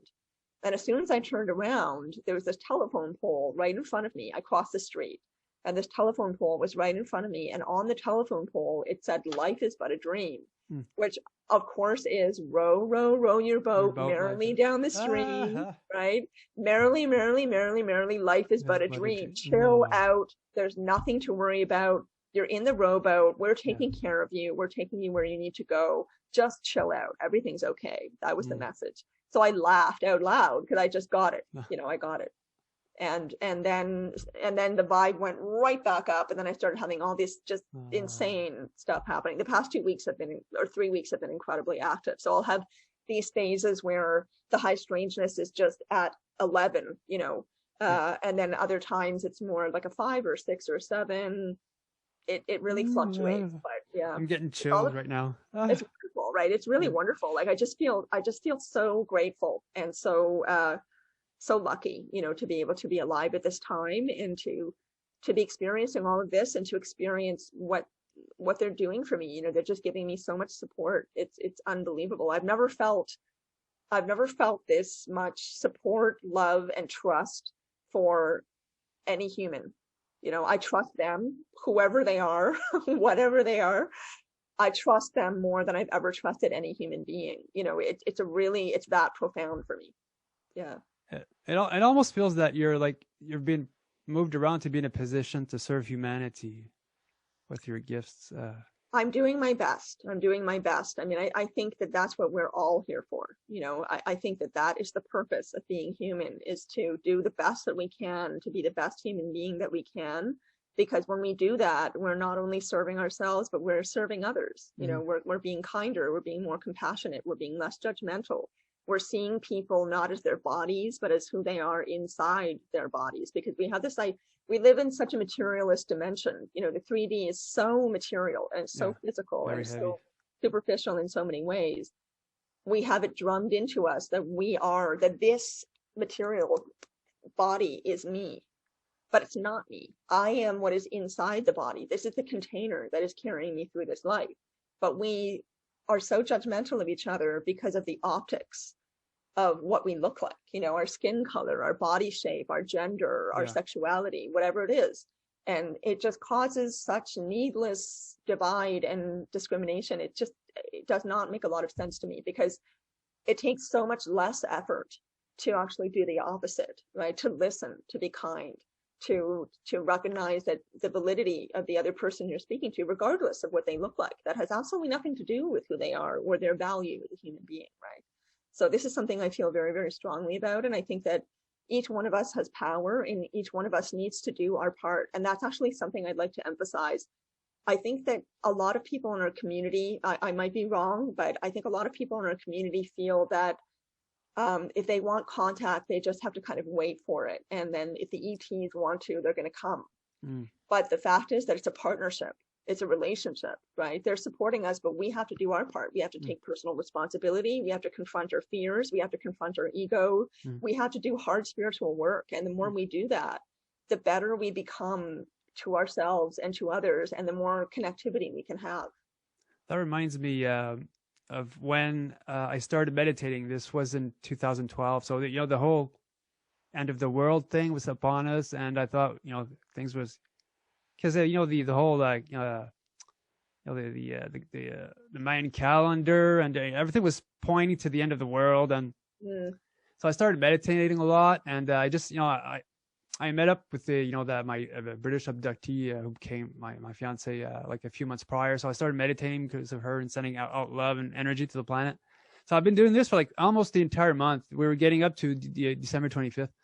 And so one time, so I go to bed, and as soon as I close my eyes, I'm realizing behind my left eyelid, I'm seeing a black box, like a black and white box. And in that black box, I see the side view of an old typewriter. You know, the type of typewriters you had to push that cylinder. So I'm seeing somebody type and doing that, but, you know, from the side.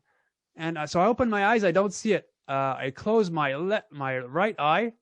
Nothing there. I open it up. I close my left eye. Bingo. Oh, interesting. It was in my left eye. I was seeing it. And the feeling I'm getting from that is I should start blogging my stories, because my friend at the time, she was heavily involved in blogging all of her experiences, and she was very spiritual and very love and light. So I get the feeling I should start writing them down. So I go on the same site as her and start writing all my stories down. So that same night, so the day after, so I start meditating it again. I go to sleep. Now, as soon as I go, I'm in bed. As soon as I close my eyes, not expecting anything there, what I'm seeing is another black box, but instead of seeing a typewriter, I'm seeing two hands shaking on it. So what I got from that was they were congratulating me on a job well done. Oh, that's great. When you realize it, because it can only be that. So that's great. That was like a way, a message from them. We want you to do this, and now you've done that, and we're happy. And I've been, so I guess that really helped me push. I like to push myself on to be on a certain journey. That's amazing. Yeah, and I think that's where doing our part comes in, because we have to work at being receptive. Right? We have to work at opening up our perceptions so that we can see those things and understand what they mean, and then feel the encouragement and feel the connection, right? Which of course then motivates us and inspires us to keep going. So that reminds me of when I shared these experiences with my cousin, and the first thing he said, "Why aren't these happening? Why am I not going through the same experiences?" And I thought, well, did you put the time? Things are going to happen. At least in the beginning, I didn't know anything about ETs and the experiences happen, the visions and the voices, and but again, for some of them might have to put in the effort. But I'm totally I think that because I haven't meditated in a while, So that connection isn't there anymore.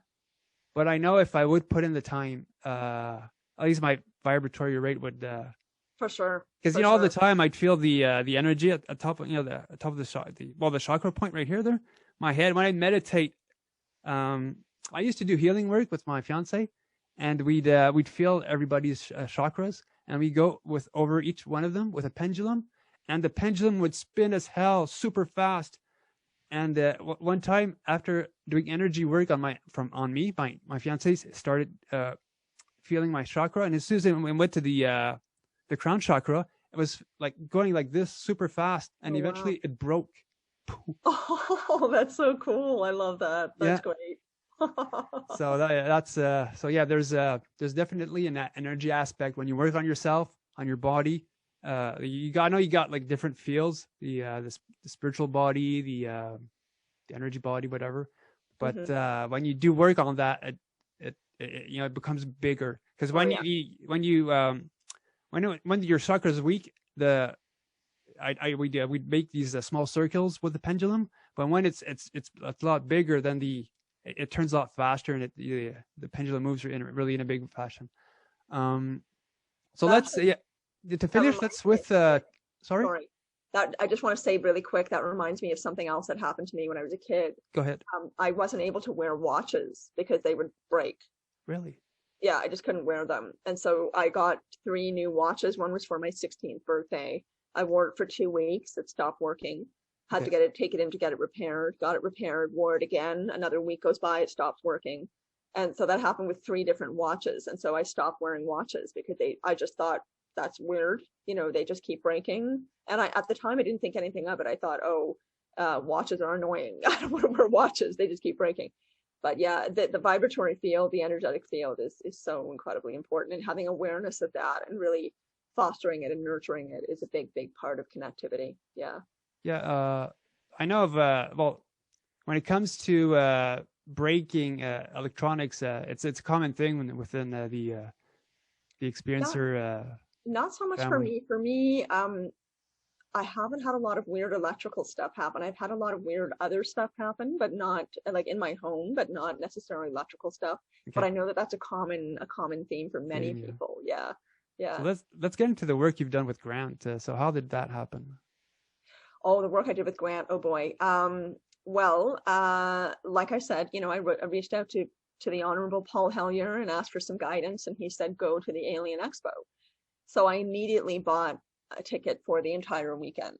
And so it was going to be the Friday night, all day Saturday night, which was a gala with Travis Walton. And I was thrilled about that because I had seen Fire in the Sky when I was a teenager, and it made a huge impact on me. I never forgot it, kind of like the movies that you saw. Yep.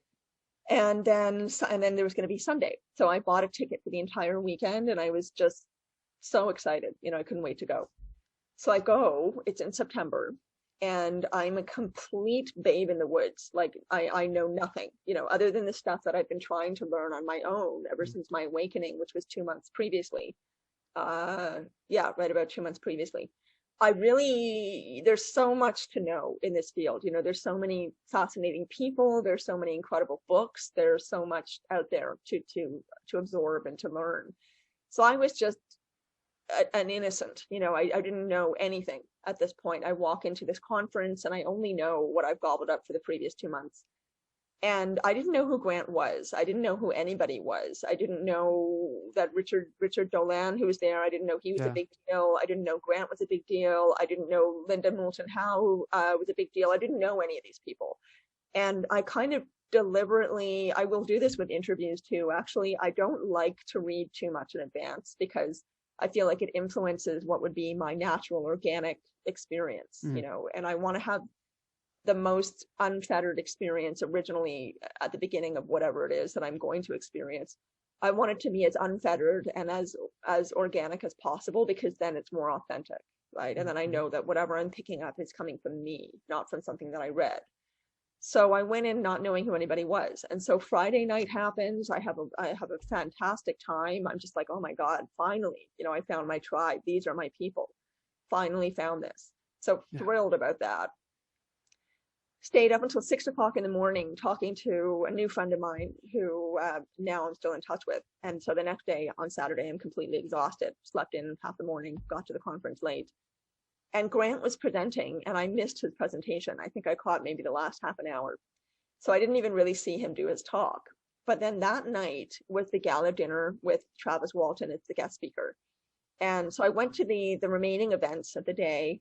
And then I went to, I was going to go to the gala dinner. So as I mentioned earlier, I'm deaf. I have a 90% hearing loss, right? So when I go to a large event, I have to make sure that I seat myself in a position where I can hear what's going on, but I can also see what's going on because I need to be able to see the person who's speaking so I can get extra context from their mouth, from their facial expression, from their body language that supports what they're saying. And then I have more full access to the information that's being delivered.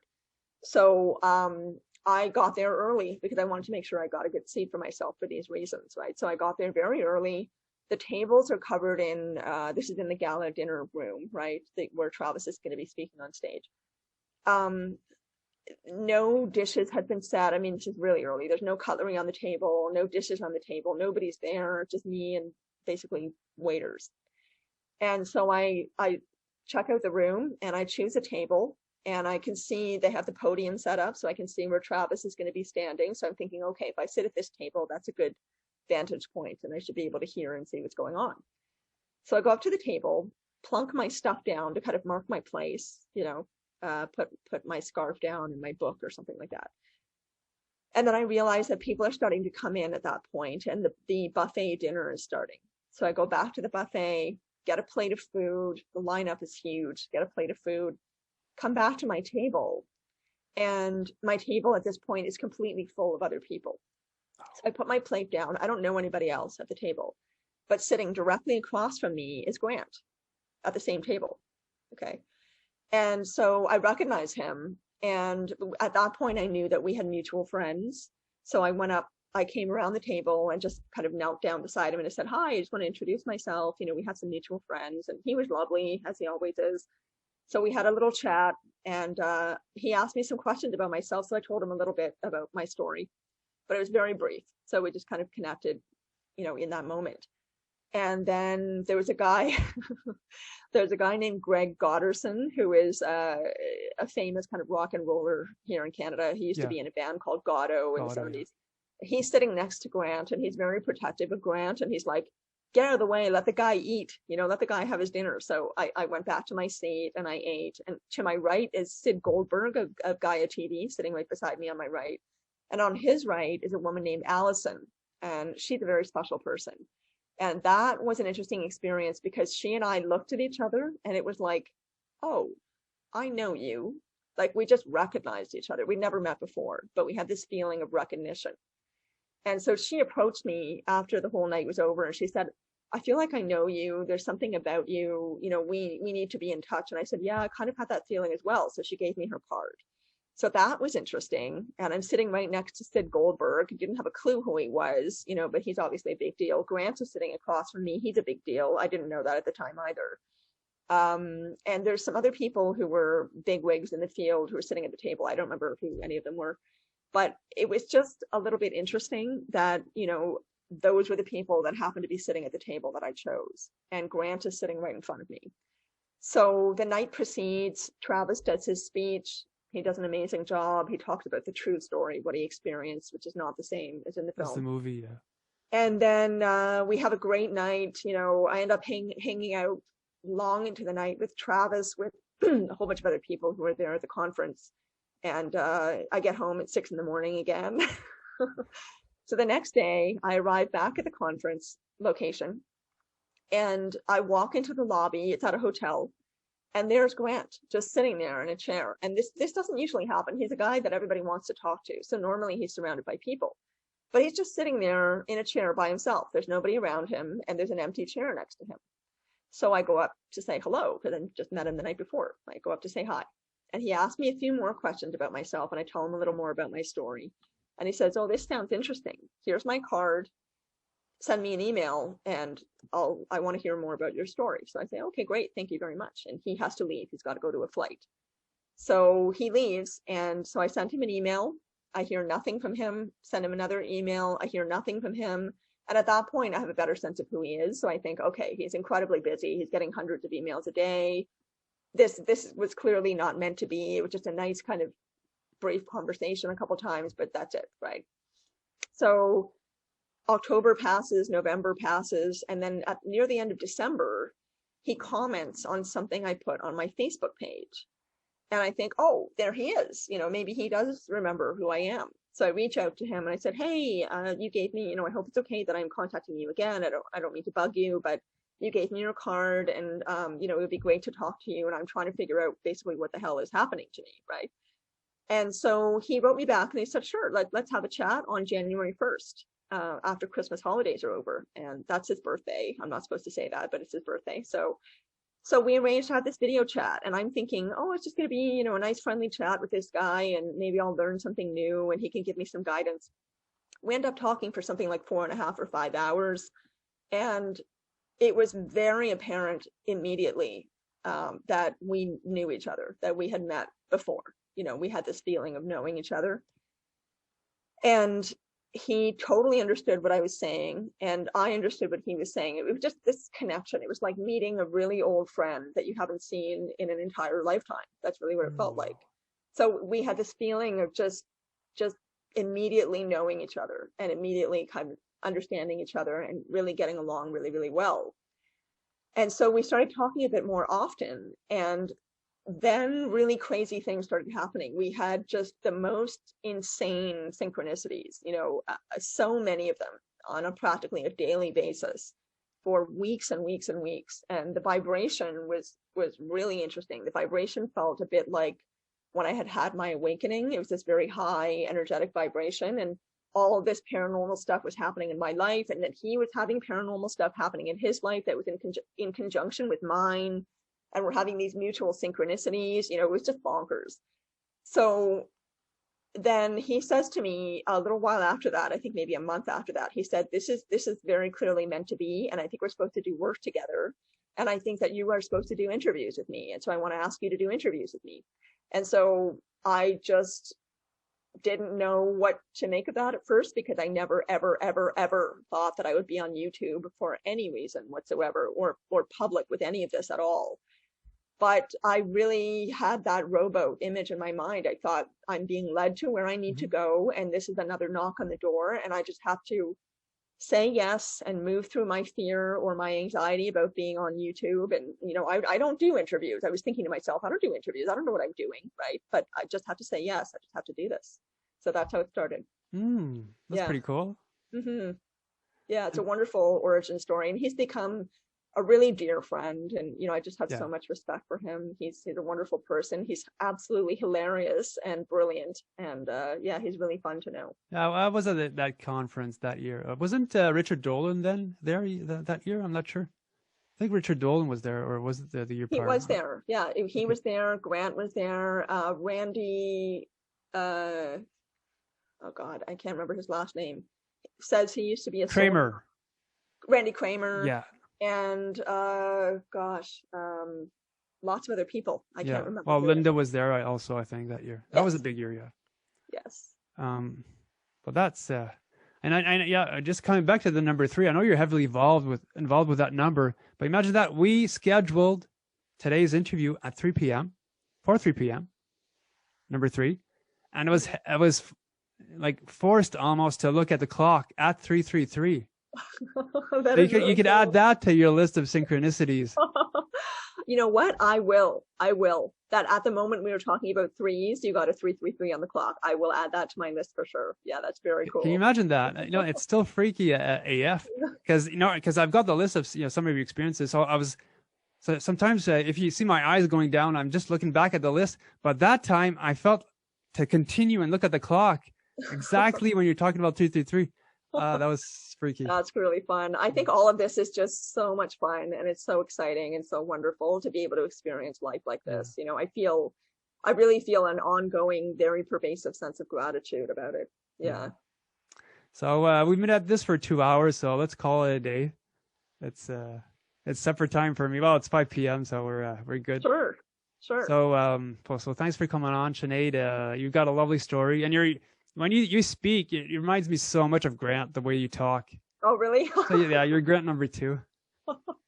Hopefully that doesn't mean I talk too much. He has this phrase where he'll say, put on your seatbelts, we're about to go really fast. And then he just, all this knowledge just pours out of him.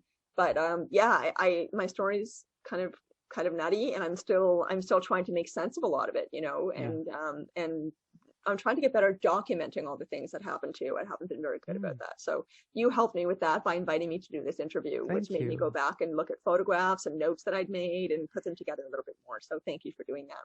And thank you for having me. It's great to be here. Yeah, it's been fun. Hopefully we'll see each other soon at a conference somewhere. That would be great. So thanks for coming on. And those who had the pleasure of watching today's interview, hope you enjoyed it. More interviews coming up, and I'll see you guys next time. So take care, everyone. Hello, everyone. This is Mr. Gray, and thanks for watching today's episode. If you are an abductee, contactee, or experiencer, and you believe that your story could help others, please feel free to contact me through my YouTube channel email. When it comes to experiencers, the ET phenomena, and the future, remember, truth will out.